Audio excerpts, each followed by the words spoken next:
Hi friends, గుడ్డు టమాటా curry చేస్తున్నాను. గుడ్డు బాయిల్ చేసిన. ఇక టమాటాలు కట్ చేయాలి. ఆనియన్స్ ఫ్రై చేస్తున్నాను. ఇది ఫ్రై అయినాక టమాటా వేస్తా. కరివేపాకు వేసుకుందాము. పచ్చిమిర్చి వేసుకుందాము. పచ్చిమిర్చి కొంచెం ఎక్కువ వేసాను. మీరు కారానికి తక్కువ వేసుకోండి.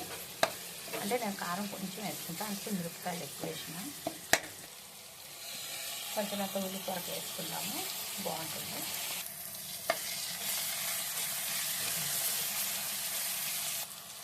అల్లం వెల్లిగడ్డ పేస్ట్ వేసుకుందాము.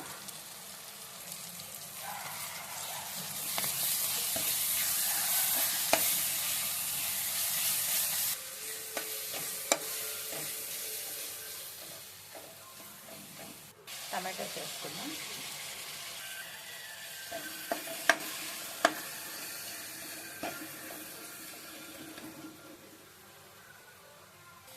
పసుపు వేసుకుందాం.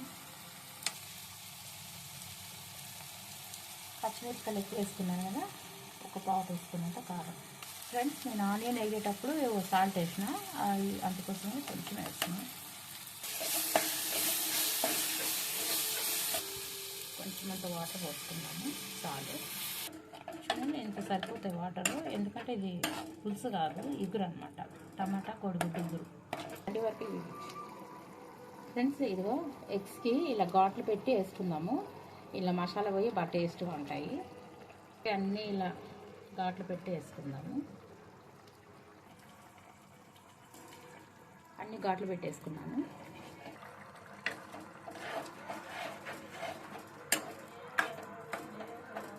చూడండి, ఎగ్స్ వేసాను కదా, ఇది కొంచెం ఉడకాలి. ఆయిల్ పైకి తేలేదాకా మనం ఉంచుకుందాం. అలాగే స్టవ్ మీద కొంచెం ఆయిల్ పైకి తేలేక అప్పుడు ఆఫ్ చేసుకుందాము.